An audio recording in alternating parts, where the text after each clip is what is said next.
Hello and welcome back to the Record Scratch. We're back with episode 4 after some technical difficulties. We actually had to scrap our original episode 4, and now here we are. I'm once again joined by level 69 cave explorer, Johan. And for the first time ever, we have a super special guest. She's been our editor since we started. She's a radio personality, and she's my wife. My wife. Marissa. Hello. This month's episode, we will be talking about the radio industry and how streaming services may be affecting it. Is radio dying? If it is it worth saving? And what it's like being a young announcer in an older medium. But before we get to that, I'd like to thank Podbean for hosting our podcast. Podbean and the Record Scratch have a special offer for you. If you're interested in hosting your own premium podcast, head to www.podbean.com/recordscratch to get 1 month free of unlimited audio on premium channels. Podbean allows you to easily publish your podcast to a network of streaming services, such as Apple Music and Spotify. With a premium subscription, you can view detailed stats and learn how to engage with your audience. If you are interested in hosting your own podcast through Podbean, sign up for 1 month free at www.podbean.com/recordscratch. Now back to the show. Before we get into my usual quiz for you, I'd just like to know what your top song from last year, according to your chosen streaming service, was. Like Spotify? Yeah, like Spotify or Apple Music, whichever one you use. My top 5 were all Dear Evan Hansen. So I think it was Waving Through a Window from Dear Evan Hansen. I bet Johan's is, let me guess. Don't hold on. Blackpink. Okay, I was gonna say you can take a guess. No, it was not Blackpink. What? Blackpink, I think, took up all of the... Twice. No, not twice. I wonder if I can find the actual photo of it quickly. Carly Rae. Billy Ray? Billy Ray Cyrus? Oh, Carly Rae. Oh, Carly Rae. That's also a good guess. She was in the top 5 there, but I don't think it was her. You thought I guessed Billy Ray? I thought you said Billy Ray. I thought it was a joke. He's rocking up to Achy Breaky Heart. I don't know. I don't listen to Billy Ray Cyrus at all, ever. I believe my number 1 was Bet on It from High School Musical 2. Of course it was. Wait, why? Because it's a banger. It's a meme. It's not. It's a good song. Mine was Tomorrow's Money from My Chemical Romance. That's not a musical. That is not a musical. What? Who invited you? On this show, I usually like to give Johan a quiz before we get into the episode. Keeping with the theme of the episode is usually how the quiz goes. So for this week, we're going to do it as a contest since we have our special guest. So the way this is going to work is I'm going to ask a question, something to do with either radio or streaming, and to answer, you have to say, "Hey, I'm walking here," in your best New York accent.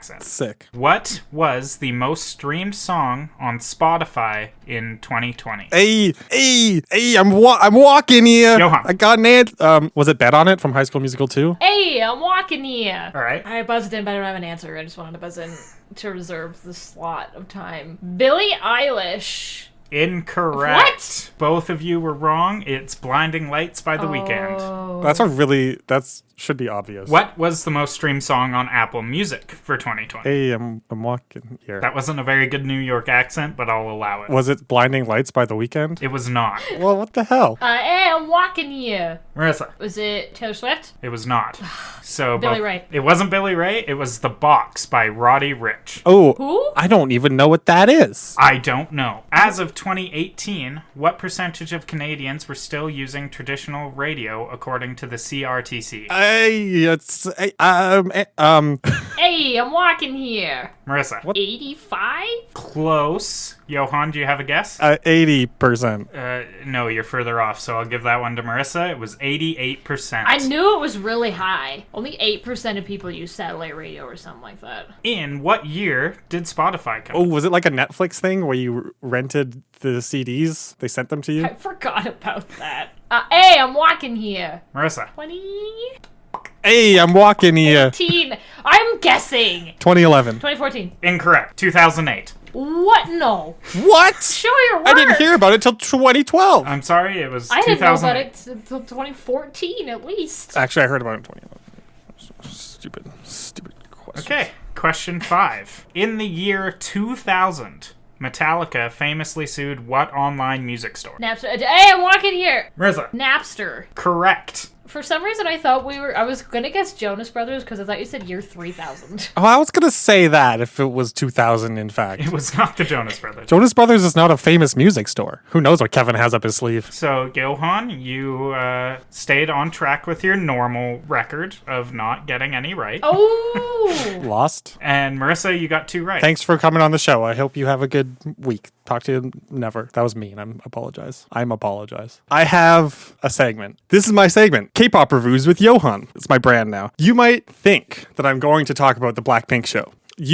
And I bet I'm right. You are not right. You would think I would talk about it, since I've been feeling overwhelming melancholy since it ended because I just want it to continue forever. You might think I'm also here to talk about Rosé's single, which I'm not going to talk about either. I'm going to talk about ITZY's English version album. I've heard the English version of Not Shy. It's a bop. It's good. Here's what I recommend. Listen to the Korean version. It's better. I've done that as well.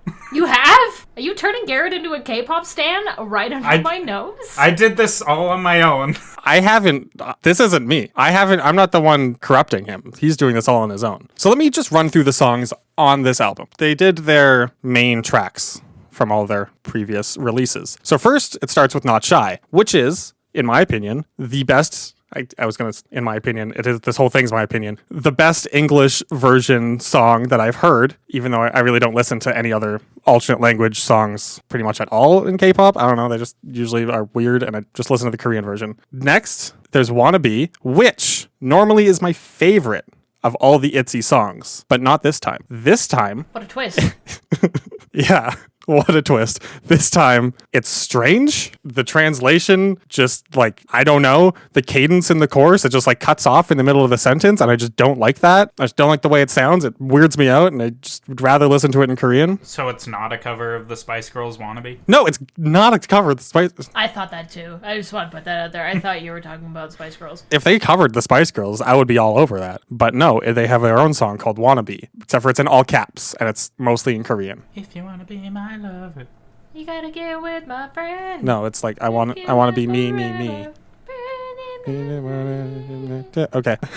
Is this the one where they're in the baggage claim? No. And they high five? No, Oh. It is not. You're being ridiculous. High five. They high five. It's the best thing. They just high five. Why is she on the baggage claim? The next song on the album is Icy, which I also thought was pretty good in English, except for 2 specific parts. I should have looked up the lyrics. The first part, they say background music, something in Korean, bam, bam, bam, bam, bam, bam, bam, bam. But they changed it to soundtrack to my life, bam, bam, bam, bam, bam. But it's it's already mostly in English, and the cadence would still work in the translation. I don't know what they're doing. And then the next one, she says, shout out to my Oma, thank you to Uli Papa, which means... shout out to my mom, thanks to my dad. But they changed it to thanks to my mom, thank you to my mama, which is good. That's fine. Makes sense. And then she says, big ups to my papa. The syllables still make sense. I don't know what they're doing. I've never heard this song, so the tune in my head's pretty weird. She's rapping that part, so. Oh, it's not what I had in my head. I'm not going to rap it right now. Maybe later. Ask me at the end of the show. And then the last song was their debut song. This one is Dala Dala, the one where they're in a baggage claim. Why is Yeji on a baggage claim? For no reason. We don't know. Why'd she high five Yujin? Because she's on a baggage claim. Obviously, they're having a good time. Just move on. We'll allow it. Yeah, and this one I didn't like. I thought it was weird. I just straight up didn't like it in English. I thought right. the translations were weird, even though I don't really speak Korean and don't know if the translations were good at all. Just thought it sounded worse,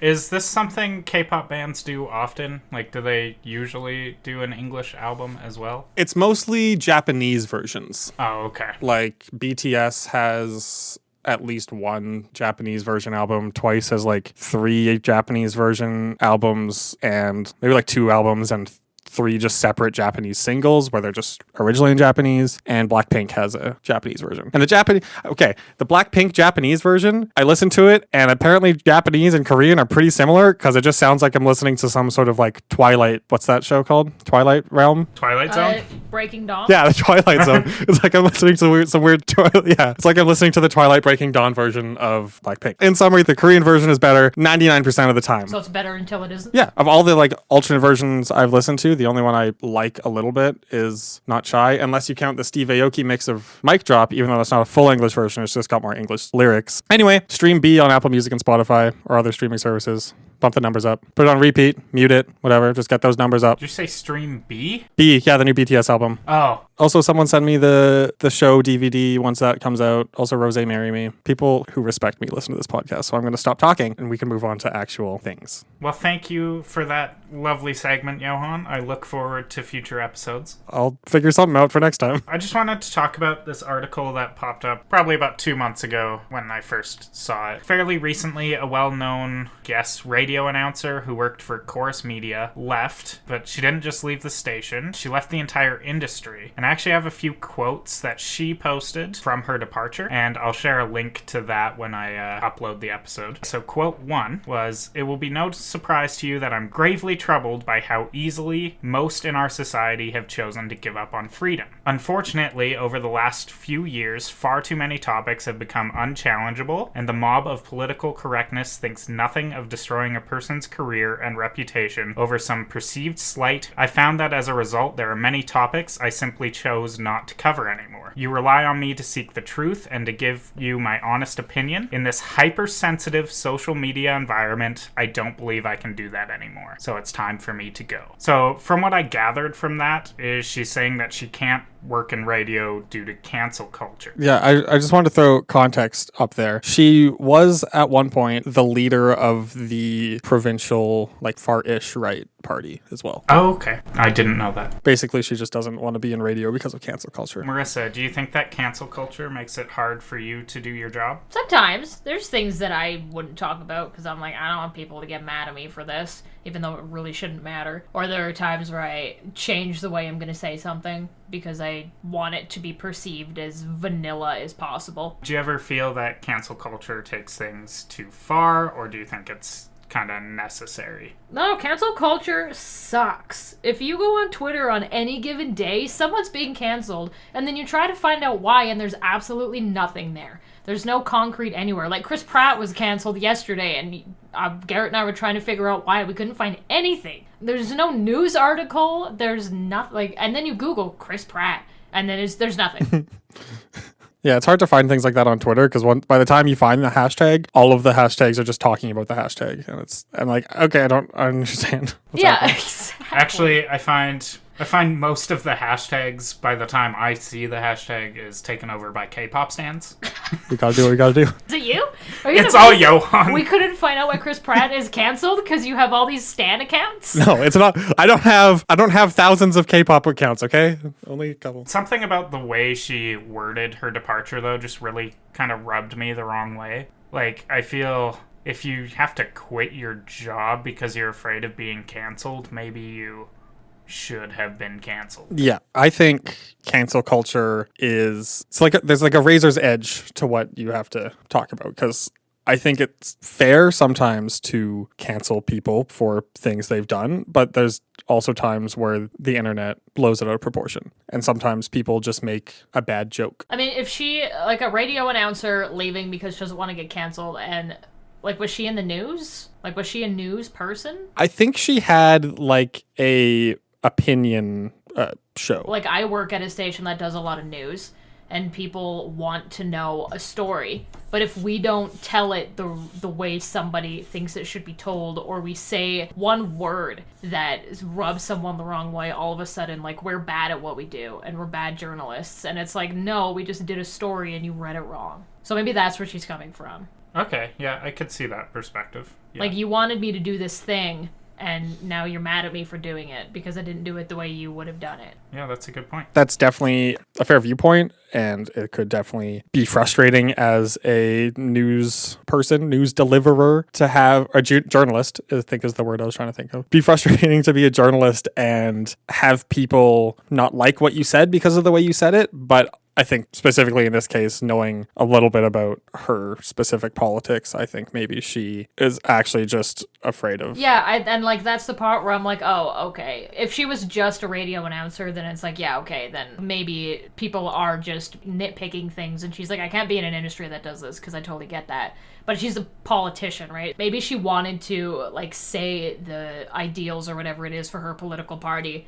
and couldn't handle people on the other side poking holes in it or something, and she's like, never mind, I'm not going to do this anymore then. Right. She doesn't want to get her arguments argued with, her opinions argued with. Yeah, exactly.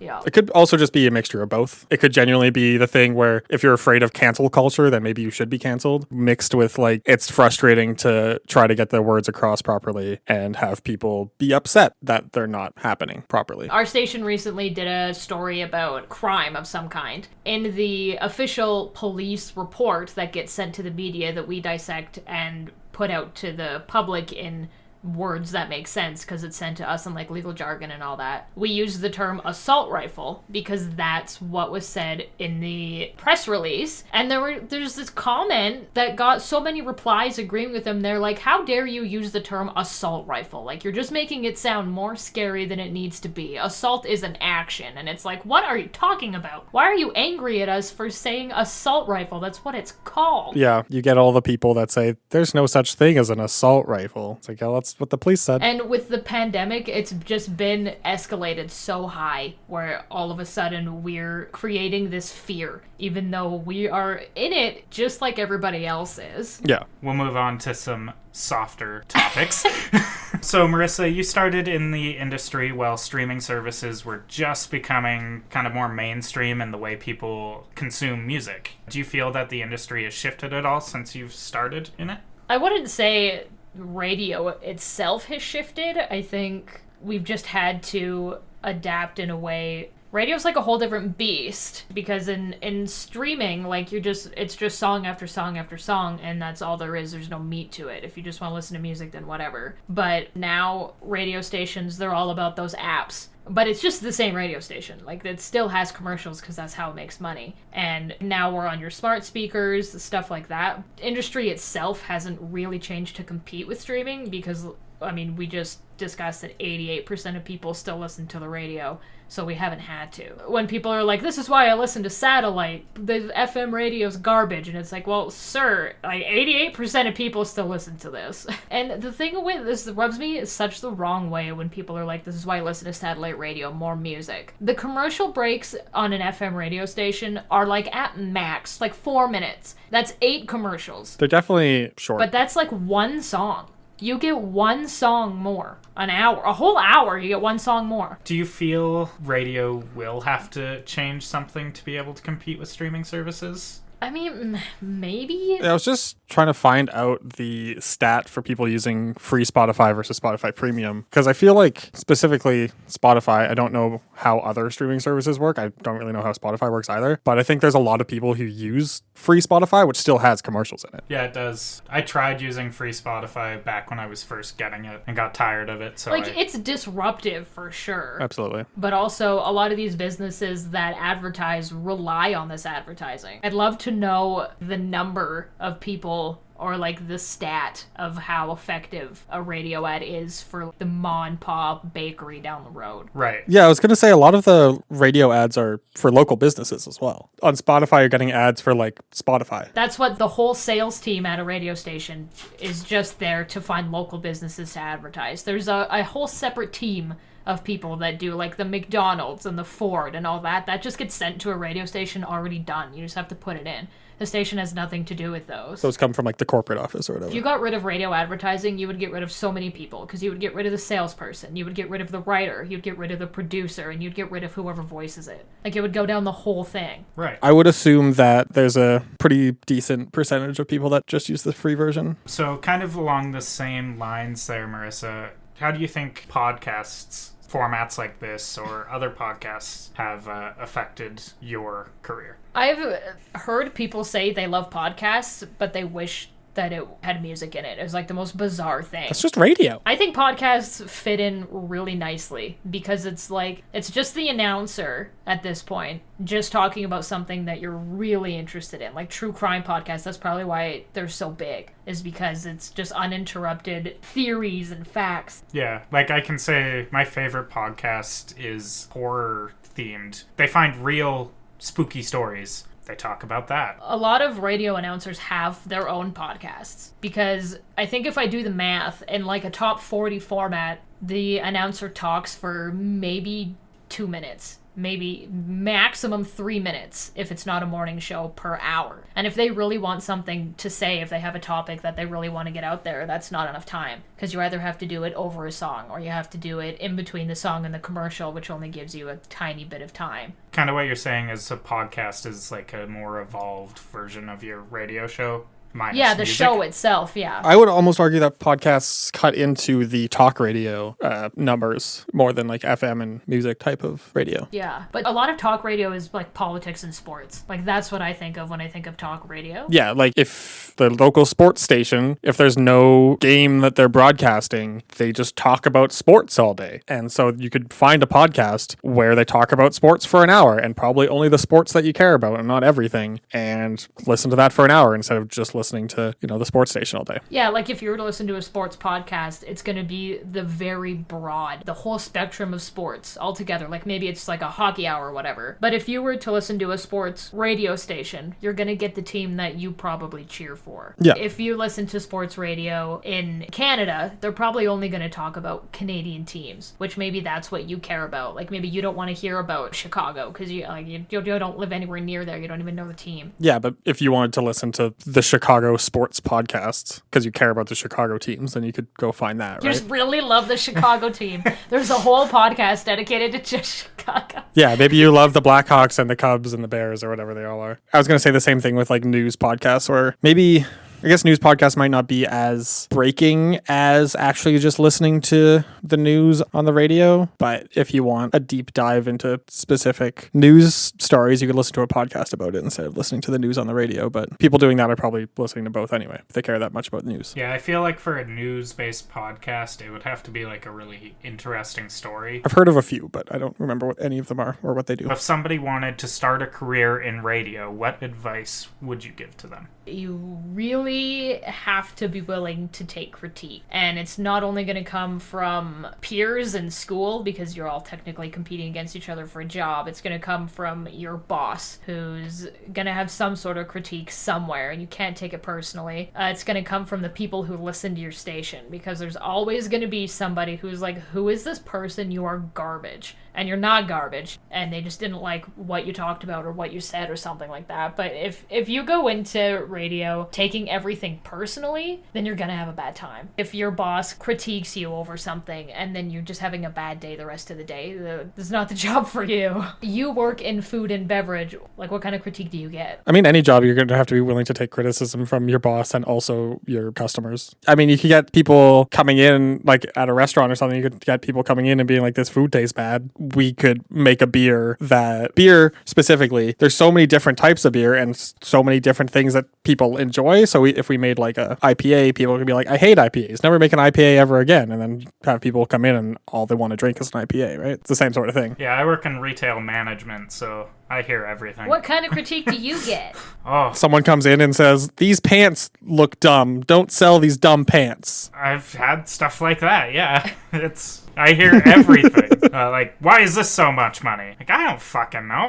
I'm not the person who makes these prices. What do you mean? That's like people who text or call into the radio station like, why do you keep playing this song? And it's like, I did the math. This song played 4 hours ago. It's not my fault that you got in your car at the exact time this song was playing, 4 hours apart from the last time it played. Wait, they flip the radio station right as another station stopped finishing it or stopped playing it or something. There was a time I was driving and I flipped between, I think, 3, 4, 5 stations and they're all playing the same Ed Sheeran song. Ed Sheeran must have been very popular at that time. It was the age of perfect. There was one time when Ariana Grande was hitting her peak and there were 7 different Ariana Grande songs in our rotation at a time. Excuse me, she's still hitting her peak. We don't even pick the music that goes in. It's picked days before. We just walk in and we're like, oh, that's the music on our show, okay. So that actually kind of leads right into my next question, which is there any myths or misconceptions about your career that you'd like to debunk? Yes. We don't pick the music. I've had people tell me while I'm on location on a remote, and they're like, your show plays better music. And I'm like, impossible, because we all play the same music. There's a whole music department. There's a music director that picks it. And it's not even songs that they like. It's all, every song, like say Ariana Grande releases a song, and it's huge. Like, it is everywhere right now. It would go into a certain category, and that certain category plays certain times and hours. So like at one one station I worked at, there was an A category, and those songs were the 5 biggest songs in the whole country, and it would play every 2 hours. So every 2 hours, you're getting this rotation of these 5 songs, which are the ones that probably make people the angriest. Johan, what about your career? What are some common misconceptions about my career? Myths? What was the question? Yeah, is there any myths or misconceptions about your career you'd like to debunk? No. All right. I don't know any of them. I don't really like IPAs. We don't all like IPAs. I just found a thing called the main reasons for listening to AM/FM radio from marketingcharts.com. Local content. Local? It's from Miami. No, I meant FM radio was local content.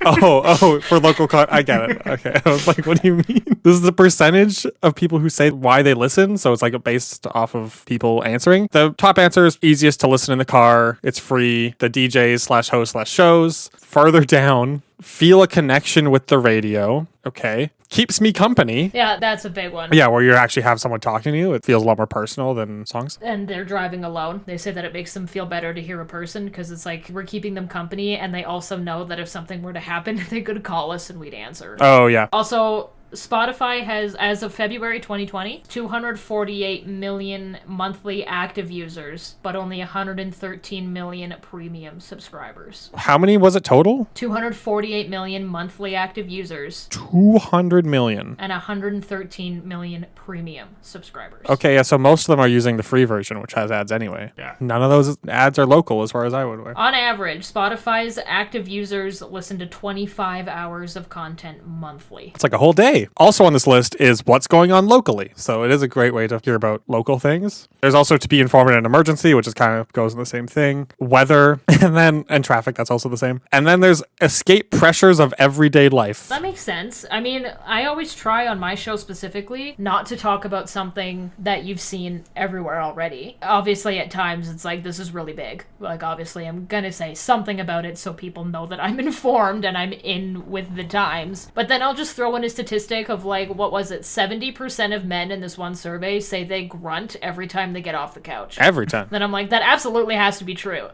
Can I say I've been exposed? And like, people love listening to the radio for stupid shit like that. They're like, I want to know how many cupboards are in Scotland. Let's find out how many cupboards are in Scotland. I also enjoy this one called Music Surprises. I don't know what that means. It's like, surprise music! Surprise, here's some music on our show. Throw in like a Latin American tune in the middle of something. In 2019 and 2020, that was all what's on the radio. Latin music. True. Although Despacito is a bop. No. I'm not going to argue whether it is absolutely a bop or not, but it also has to win prizes. 14% of people said they listened to radio to win prizes. Oh, yeah, that's fair. Can we circle back to the Latin part? We can circle back to whatever you want, Poppy. I don't know if I've mentioned this on a podcast already, but Drake Bell is a Latin singer now. Yeah, right? Under the name Drake Cabana. I learned what the Spanish word for bell was because of this fact. It's wild to He me. apparently has like success in Mexico. Yeah, like he's actually doing quite well as a Spanish pop star. Remember when Drake Bell played Timmy Turner in the live action, what's it called? Fairly Odd Parents? I actively try to not think about that. Okay. How do you feel about... CanCon? Yeah. I mean, I get that we have to play it. It's Canadian music. It's a part of our arts, our culture, our heritage. And boys support boys. Obviously, I'm gonna play some Canadian artists. But like Justin Bieber and Shawn Mendes are both Canadian, but because they recorded their song down in America, it doesn't count as a Canadian song, even if they wrote it and they sang it, that they didn't produce it, so now it's not Canadian anymore. It's like, where do we draw the line? Do you want to talk about Maple? That's what I'm talking about. I'm talking about Maple, which is also a ridiculous name for it. Inform the listeners about Maple? I think it's a great name. I mean, it's Maple without the E. Maple. I love it and I hate it. What should have been the E? I made an argument for where there should be an E. Ears. Ears? Are the ears Canadian? Is the person that's listening Canadian? Ooh, no, I resent that a little bit. But Maple is the are you standard still on for this? CanCon. I'm trying to be educational. Maple is the standard for Canadian content, which stands for what? Music, artist, producer, lyrics? Yeah, so all of those are a separate category, and they just go down the list and they check them off. Was the music written by a Canadian? Was it produced by a Canadian? Are the lyrics Canadian? Was it, what is it? What's the A? Artist? Yeah, is the singer Canadian? Yeah. A lot of Justin Bieber stuff, the newer stuff, isn't Canadian. The Shawn Mendes isn't. I only ever hear old Alicia Cara on the radio, so I don't know about any of her newer stuff. The Weeknd and Drake, as far as I know, are still Canadian. No, Alessia Cara is still Canadian. The Weeknd is still Canadian. Yeah, I don't think Drake is anymore. Drake doesn't even put his songs into the Junos. Traitor. He only goes for those Grammys. He deserved to get shot in Degrassi after that. Whoa! Garrett, anything? Okay. I don't know anything about Maple or Canadian content. I mean, know when you don't like it. I do know when I don't like it, like Drake. Oh, like what's it called? What are those people called that I hate? Is Jamie Fine and Elijah Wood? Is that Canadian? That's not what they're called. Elijah Wood's the actor from Lord of the Rings. Elijah Woods and Jamie Fine? Yeah. I'm not a big fan of their music either. We're cutting this part out because you both are wrong. They are nice. I like lights. You basically just, I love lamped. I like lights. Have you seen that Demi Lovato interview where she says, I like mugs? The interviewer asks her what her favorite dish is, and she gives this blank look, and she's like, I like mugs. He's probably just like, okay, let's move on. I like mugs too. That got off the rails a little bit, but I was trying to research the Billboard Top 100 because in 2005, they started to add digital purchases through iTunes and stuff. And then in 2007, they added streaming through AOL and Yahoo apparently had streaming services back then. And then in 2013, they added YouTube. Oh, they added YouTube views? I didn't know that. Yeah. And then in 2013, they had the formula being sales as 30 to 45%, airplay is 30 to 40%, and the streaming is 20 to 30%, and that changes from week to week. But then I also found an article from Billboard that said they are changing it in 2018. But Billboard has a paywall, and so I don't actually know what it did. So apparently they changed their numbers. I used to frequently go to the Billboard website. Billboard changed their percentages, and we don't know what they are because Billboard has a paywall, and I don't really want to pay for it. Harlem Shake was the first song to reach #1 because they started adding YouTube views. YouTube Music, though, is its own separate app, so, like, the views from YouTube... I feel like YouTube views should count because YouTube Music exists, and YouTube Music and watching the music video are basically the same thing as far as YouTube is aware. YouTube, if you listen to music on YouTube and then go to the YouTube Music app, it will recommend things based off of what you watched on YouTube. Like if I go and listen to Bare Naked Ladies on YouTube and then go to my YouTube Music, it'll say, hey, here's some Bare Naked Ladies if you want to listen to that. We saw you watching a bunch of their videos on YouTube. According to this New York Times, every 1,250 clicks from a paying subscriber and every 3,750 clicks from a non-paying subscriber are the equivalent as one album sale. Okay, so there's a decent amount of views. So if 1,250 people who pay for Spotify click that song, then it counts for one album sale. I was wondering about that because I saw something about how whatever album had 5 million streams or whatever, right? Yeah. And I was like, does that mean, like, if I listen to the entire album, does that count as a stream? And then if I listen to half the album and someone listens to the other half of the album, does that count as a stream? Like, how does it work? But I guess it's just based off how many times those songs are clicked. Do you have any other talking points, Johan? In the wake of streaming, I don't know how much it affected radio, if at all. I don't think it affected it in a way that has forced it to change. No, not yet. Maybe in the future. Yeah, they're still two very separate bodies. Yes. I think what's really going to hurt radio is the continuation of getting rid of local people and replacing them with people who aren't from here. Yes. People wouldn't like that. The people on the radio are just getting news fed to them from a local producer or something, right? If you do a syndicated show, let's say 5 stations, you can't do anything local. Your show True. has to be bland. It can't have anything specific, otherwise people will know you're not really there, and the whole point is to feel like this person lives there in this town that you're in. So that's the problem with that. Yeah. What I was going to say is that a lot of these places that were selling physical CDs and stuff no longer sell those. Like you can still, I think they still make CDs as far as I'm aware. But your vehicle doesn't even have a CD player in it anymore. I mean, mine does, but mine's old. Yeah, but like newer vehicles are getting rid of that. Yeah, they just have a Bluetooth or like an aux plug-in. It's even getting rarer for an aux plug-in. Our Yeah. last vehicle didn't have an aux cord or an aux port. And just had Bluetooth because everyone's just playing it off their phone. Yeah. Interesting. Basically, the only thing you can buy physically is vinyl because that's like a collector's piece now. I'm still a fan of buying CDs. I have a record player that also has a CD player. I don't use it very often, but I like to collect vinyls for albums that I really like. Yeah. I like having something physical in my hand. I like also in CDs having the lyrical book. Yes, they do still make CDs because I've bought 2 K-pop albums in the last year. And back to K-pop. Do you want me to tell you about K-pop albums? They're an experience. Maybe next time. Yeah, save that for your K-pop review. Yeah, but there's also in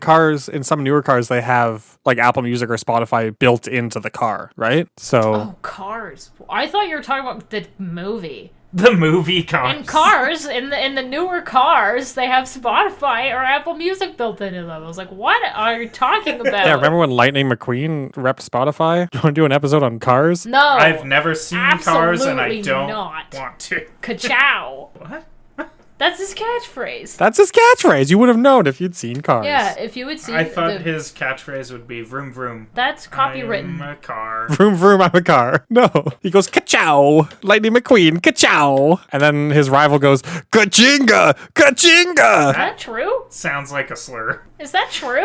I've never seen Cars aside It does. from the I first hated one. saying it. Wait, you're thinking of the blue car with the mustache, right? The British one? He says it in the first one. None of them are British. I'm talking about the green car. Okay, Lightning McQueen he's the best car in the whole races, and he has to go.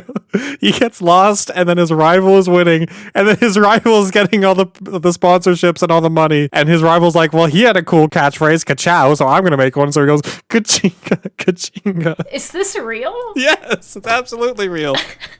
And that brings us to the end of episode 4. Chinga! Thank you so much for listening. Marissa, is there anything you would like to plug or promote? Nah. Nah?